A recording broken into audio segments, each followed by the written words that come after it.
நாம் இன்றைக்கு தேநீர் மலையை குறித்து பார்க்க போகிறோம். தேநீர் என்று சொல்லும்போது நான் சொன்ன soft armour. It is not glamour, it is armor. Today many Christians are looking for glamour. Satan can easily destroy people who are looking for glamour. You should have the right armor to stand there in the Mount Hermon. Amen. Today the Christian world has gone into outward glamour. That's why many Christians suffer. They think the glamour is the armor. தன்னை உயர்த்துவது, தன்னை குறிச்சு மேன்மையா பேசுவது, எல்லாரையும் மட்டுப்படுத்தி பேசுவது, மற்றவர்களை நியாயப்படுத்து தங்களை வெளியே கொண்டு வருவது, the pomp that is displayed on the stage, a godly place where God's glory should display. People are displaying vain glory. When God gives you a ministry, when God gives you a position, when God gives you a responsibility, God doesn't give you that position, that responsibility to display vain glory, not to show how great you are, how big you are, how beautiful you are, but to cover yourself like the cherubim that covered its face, its legs, and it started flying, which means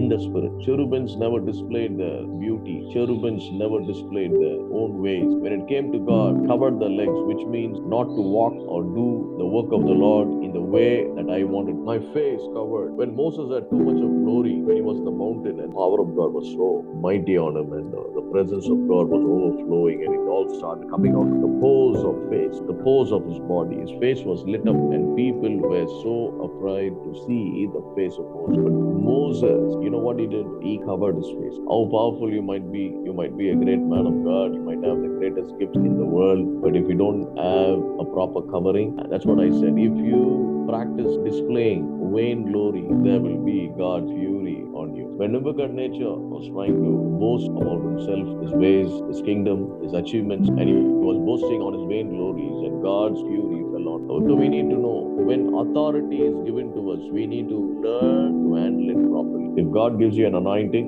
you have the right to use the anointing whatever way you want. நிறைய பேருக்கு தெரியல. நிறைய பேர் சொல்றாங்க, எப்படி அபிஷேகத்தை ஆண்டு நம்ம என்ன பண்ணணும்? அபிஷேகத்தை ஆண்டு தருவார், வல்லமையை தருவார். அந்த வல்லமையை எப்படி ஒரு பயன்படுத்தலாம்? If I think என் கையை எப்படி நீட்டினோடனே ஒரு 2 பேர் விழணும் கீழே அப்படி நினைச்சுக்கிட்டு இந்த ஃபேத்தில் நான் ஆப்ரேட் பண்ணனா, using that power to slay people down, I can use it. ஏன்னா God gives you the power, but God takes accountability and responsibility from you in the way that you use the power bestowed on you. ஆண்டவர் உங்களுக்கு வல்லமையை தராரு. அந்த வல்லமையை எப்படி நீங்க பயன்படுத்துகிறீர்கள் என்பது நம்மளுடைய சாய்ஸ்ல. It's a test actually. பேதுருவும் பவுலும் டெலிபரேட்டா செய்யல. அவங்க நடந்து போனாங்க, அவங்க நிழல்ல அநேகர் கீழான. They never misused the power of God. So disciples never planned in a very selfish way to display their glory. They never planned to use the power in the way they want. ஆண்டவர்கிட்ட சொல்ல, ஆண்டவரே இந்த வல்லமையை அபிஷேகத்தை இதை எப்படி நீங்கள் பயன்படுத்தணுமோ அப்படியே நீங்க பயன்படுத்துங்க ஆண்டவரே. இதுல நான் இந்த காரியத்துல ஈடுபடும். If you don't know how to catch a knife, how to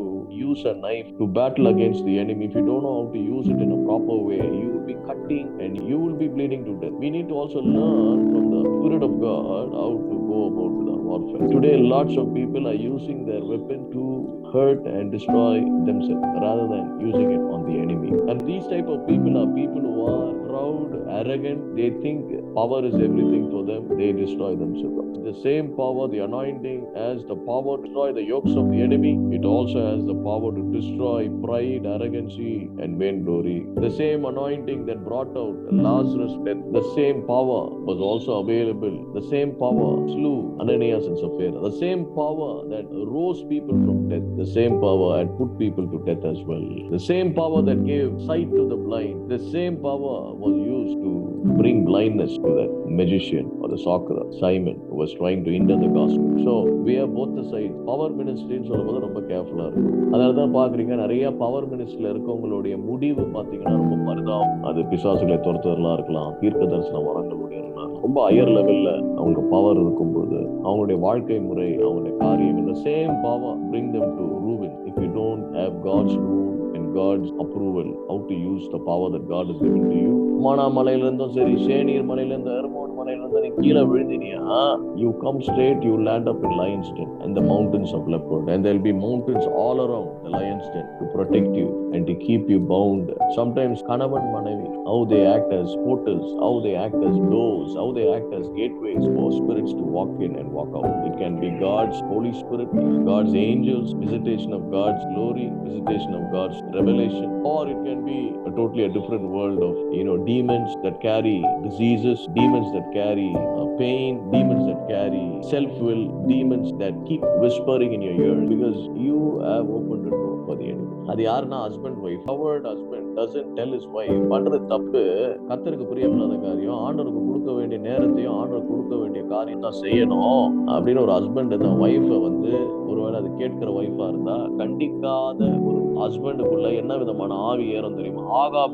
ஆகாபின் ஆவி எல்லாத்துக்கும் அழுதுகிட்டு உட்கார்ந்துகிட்டு போய் கட்டில்ல போய் தூங்கிடும். அதுக்கு தைரியம் இருக்காது. Ahab was not on Mount Hermon. He fell down from Mount Hermon into the lion's den. அந்த lion's den யாருன்னா spirit of Jezebel. இன்னைக்கு சில குடும்பங்கள்ல Jezebel ஆவி தான் control. If you have a wrong spirit in the house, if you are opening doors for wrong spirits to enter in, I'm telling you, they can withhold blessing for any number of years. They will act as doorkeepers. என்னதான் ஜோடிக்கப்பட்டு என்னதான் பெருக்கி இருந்தாலும் அந்த அசுத்த ஆவி வனாந்தரத்துக்கு போயிட்டா சொல்லுது, நான் திருப்பி போய் பார்க்க போறேன். திரும்பி வரும்பொழுது அந்த கதவு திறக்கப்பட்டு தான் இருந்தாலும் மூடப்பட்டு இல்ல. மனம் திரும்பும், ஐயோ நான் பண்ண தப்பு பாஸ்டர், பண்ணிருக்கூடாது. ஆனா திருப்பி பார்த்தா you do the same because there is a door keeping demon there. இந்த மாதிரி டோர் கீப்பிங் டீமன்ஸ்க்கு நம்ம ஜெபிக்கும் பொழுது வியாதி இருக்கவங்களுக்கும் பிசாசு கட்டுக்கிறோம், மாதிரி கட்டுல இருக்கும் ஜெபம் பண்ணும்போது கம்ப்ளீட் எழுந்து வராது. காரணம் என்னன்னா நம்ம ஜெபம் பண்ணும்போது அது கதவை சாத்திக்கும். ஜெபம் பண்ணி முடிச்ச பிறகு கொஞ்சம் நல்லா இருக்கிற மாதிரி இமீடியட்லி என்ன பண்ணோம், கதவை சாத்திடும். காரணம் என்ன? You know what is a door keeping demon? It is called self control, lack of self control. உன் வில் பவர்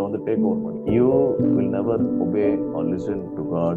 ஆண்டவர் ஒரு காரியத்தை சொல்லுவாரு, செய்ய முடியாது. Denials will be very prominent in your life. இந்த டோர் கீப்பர் டீமன்ஸ் தான் ஆண்டவர் ஏசாயால சொல்றாரு, வெங்கல கதவுகளை உடைத்து இரும்பு தாப்பாடுகளை குறித்து ஒளிபீடத்தில் தருவேன். உடைப்பேன்றார். எப்போ உடைப்பாரு? Submission brings you to a place of position, and position will make you inherit possession. ஷேனீர் மலை என்றால் இந்த armor of God. There are two kinds of armor. One is demonic armor, இன்னொன்று godly armor. எபேசியர் 6ஆம் அதிகாரம். ஷேனீர் என்றால் soft armor அப்படின்னு strong translationல சொல்லப்படுகிறது. Soft armor. ஏன் softனா, when you wear that armor, it might seems to be heavy on the outside, but on the inside it's very soft. It brings a lot of comfort, it brings a lot of joy, it serves as a defense, it also serves as an offense. On the outward it's hard, very difficult for the gates of hell to prevail. Every weapon that is formed against you, every tongue that is risen up against you, every kind of weapon that the enemy sends to destroy and to harm you will never ever penetrate this armor,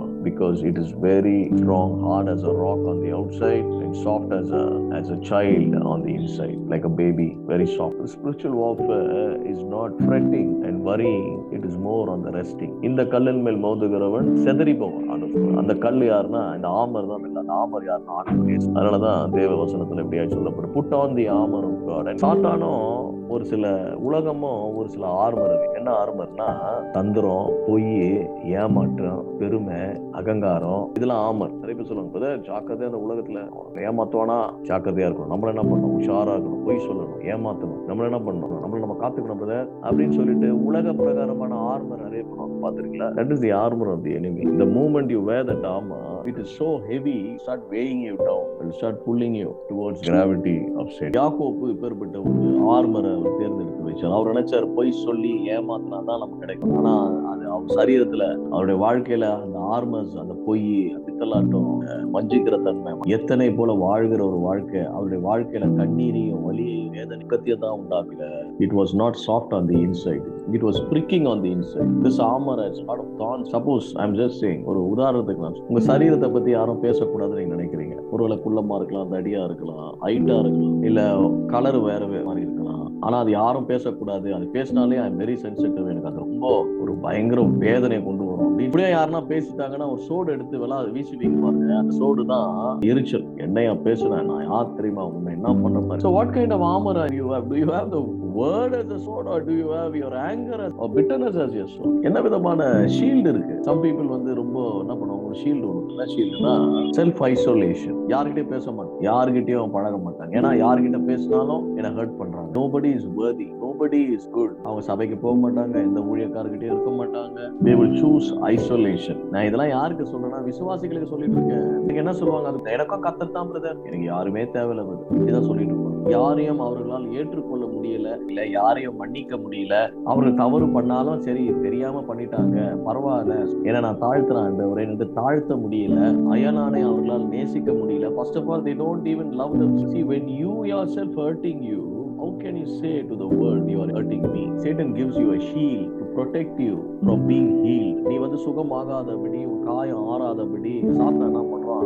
ஒரு கேடகத்தை கையில, அதான் invisible shield. Self isolation இல்லைன்னா withdrawal. சிலவங்க enjoy பண்ணுவாங்க தனிமையை. தனிமை ரொம்ப முக்கியம். ஆண்டவரிடத்துல ஜெபிக்கும் பொழுது ஜீசஸ் வந்து நிறைய இடங்கள்ல தன்னை தானே தனிமைப்பட்டு மலையில இருந்தார், எல்லாம் பண்ணார். ஆனா அதுக்கப்புறம் பாத்தீங்கன்னா மலையில இருந்து இறங்கி வந்து திரளான ஜனங்கள் அவர் மிங்கிலாகி அவர் வந்து நம்ம ஊழியம் பண்றதை ஒரு ஆசீர்வாதத்தை ஆண்டவருக்கு தரணும்னா எப்படி தருவாரு? மனுஷன் மூலியமா தருவாரு, வானத்துல தான் போவார். மென்டர்ஷிப் இருக்காது, ஸ்பிரிச்சுவல் மென்டர்ஷிப் கிடையாது. சோ இந்த ஷீல்டு வந்து செல்ஃப் பிட்டி அண்ட் இது வந்து சுய பரிதாபமும் ரிஜெக்ஷனும். இதுக்கு வந்து என்ன பேருனா புறக்கணிப்புன்ற ஒரு ஷீல்டு. இந்த ஷீல்டை வச்சு வர நன்மைகள்லாம் தடை பண்ணிட்டு இருந்தீங்க, வாழ்க்கையில முன்னேறவே எப்பவுமே அழுது கொண்டுதான் இருப்பாரு. எபேசியர் 6ஆம் அதிகாரம் 1ஆம் வசனத்தை வாசிக்கிறதுக்கு முன்பாக நம்ம வந்து ஷீல்டு நினைச்சுக்கிட்டு சில ஷீல்டு நமக்கு அறியாம ஷீல்டு நமக்கு இருக்கும், அதெல்லாம் முதல்ல வெளியே போடணும். 2 ஷீல்டு எப்படி பிடிக்க முடியும்? எப்படி வெளிச்சமும் இருளும் ஒரே நேரத்துல இருக்கும்? எப்படி நல்ல தண்ணியும் உப்பு தண்ணியும் ஒரே நேரத்துல வரும்? எப்படி ஒரே மரத்துல கெட்ட நல்ல பழம்? 11ஆம் வசனம் சொல்றாரு, நீங்கள் பிசாசின் தந்திரங்களோடு எதிர்த்து நிற்க திராணி உணர்வாகும். முதல்ல திராணி உணர்வா ஆகணுமா, அப்புறம் தான் தரித்து கொள்ளணும். First you need to stand, only then you can wear the armor. First you need to be prepared. ஏன்னா we are not fighting an intellectual battle here, we are not fighting an emotional battle here, we are not fighting a battle that belongs to the world. This is a very supreme higher level of intellectual battle. These demons are ancient demons, they had been there for many thousands and thousands of years. So their knowledge, their strategy, their ways of dealing things is very different. We are not wrestling against flesh and blood, so you cannot overcome your issues with logic. அதனால தான் சில வேளைகள்ல மன நிலைமையில இருக்கிற ஜனங்கள், மன ரீதியாய் பாதிக்கப்பட்டவர்கள் ஏதோ ஒரு மாத்திரைனாலேயோ மருந்துனாலேயோ சப்ரஸ் தான் பண்ண தவிர அந்த காரியத்துல இந்த முழுமையான விடுதலையை கொண்டு வரும். In fact it becomes more worse. அதனாலதான் மன ரீதியா பாதிக்கப்பட்ட காரியத்தை டைரக்டா நம்மளால குணத்துக்குள்ள ஆண்டவர் மாத்திரம் தான் அது உள்ள போகும். அதெல்லாம் ஆண்டவர் வச்சுக்கணும். ஆண்டவரே நீங்க போங்கப்பா உள்ள, நீங்க போய் சரி பண்ணுங்க. அவர் போய் சரி பண்ணார்னா சூப்பரா ஆண்டவர் அழகா பண்ணுவார். கர்த்தர் உங்களை ஆசீர்வதிப்பாராக.